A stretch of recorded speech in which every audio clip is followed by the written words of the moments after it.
जैसा कि आप देख सकते हैं यहाँ हमारे सामने एक जुमला लिखा हुआ है, कुछ काम बताया जा रहा है लगता है हमें। लिखा हुआ क्या है, सी जमा चार को अलजबराई इबारत में लिखें। अच्छा, सी जमा चार को हमने लिखना है अलजबराई इबारत में, यानी कि इसकी एक रियाजी हमने लिखनी है। अलजबराई जो होता है वो भी हिसाब का एक मौजू है, एक बहुत ही दिलचस्प मौजू है जिस पे हम काफ़ी मेहनत करेंगे आगे जाके, और ये हमारी हिसाब के बड़े अहम मौज़ुओं में से एक है। खैर, बात यहाँ पे ये हो रही है कि सी जमा चार। अब जमा का क्या मतलब होता है? जमा का मतलब होता है कोई भी दो चीज़ें जमा करना। वाह, क्या बात कही है मैंने! वाह वाह वाह वाह वाह! ये बात तो हमें पता ही है कि जमा करता क्या है, लेकिन यहाँ क्या जमा हो रहा है भाई? एक तो ये सी और ये चार। तो हमने कुछ नहीं करना है, हमने यहाँ सी लिखना है और हमने यहाँ चार लिखना है। तो ज़ाहिरी बात है हमने इसके आगे कुछ काम नहीं करना है, हमने सिर्फ़ इसकी इबारत लिखनी थी, वो हमने लिख दी है और अब हम अपना काम आगे बढ़ाते हैं। अगला सवाल देखते हैं। अब हमसे कहा जा रहा है n को 9 से घटाया गया है। इस बात को हमने अलजबराई इबारत में लिखना है। तो कोई मसला नहीं है। भाई 9 को घटाया है, तो घटाने का मतलब तो होता है कि हम तफरीक का निशान लगा देते हैं। अब बात ये है कि हमने ये लिखना है या हमने ये लिखना है, इनमें से कौन सा जवाब सही होगा? बात ये हो रही है कि 9 से घटाया गया है और n जो ये हरूफ है अंग्रेजी का, इसको घटाया है। तो जिसको घटाया जाता है वो पहले आ जाता है और जिससे घटाया जाता है वो बाद में आ जाता है। तो ये होगी भाई इसकी अलजबराई इबारत। अगला देखते हैं क्या सवाल है। अब हमसे कहा जा रहा है 10 ज़र्ब हुआ है यू से। 10 ज़र्ब हुआ है यू से, इस बात को हमने अलजबराई इबारत में लिखना है। तो ज़र्ब क्या होता है भाई? ज़र्ब होता है ये वाले निशान के साथ। और किन चीज़ों में ज़र्ब हो रहा है भाई? एक तो ये 10 है और एक ये यू है।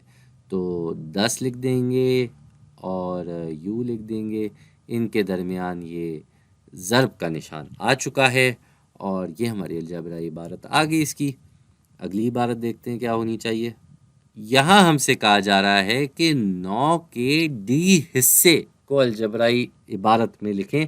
अब हिस्सों की जब भी बात की जाती है कि इतने हिस्से करने हैं, तो हम बात करते हैं तक़सीम की। यहाँ पे कुछ तक़सीम का काम हो रहा है, तो इसके लिए हम तक़सीम का निशान लगा देते हैं।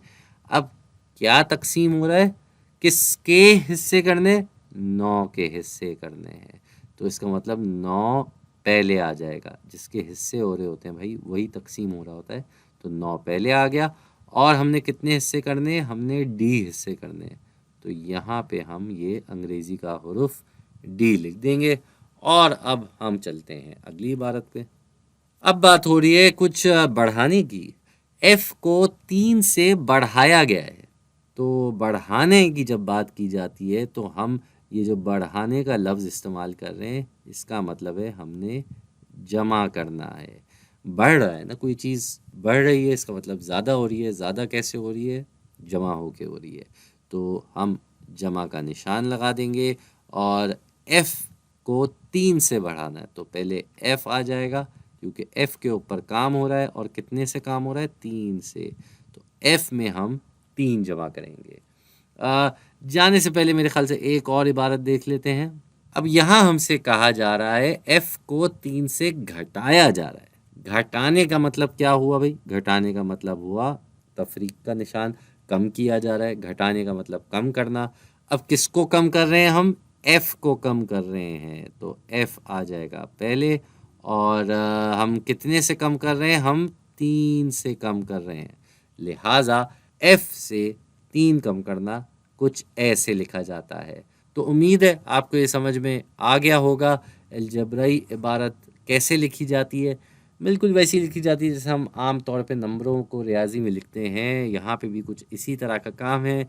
अब ये क्यों होता है, ये अंग्रेज़ी के हुरूफ क्यों आ गए बीच हिसाब में, ये तो अगली वीडियोज़ में आप देख लेंगे, लेकिन यहाँ पे हमारा बस यही काम था।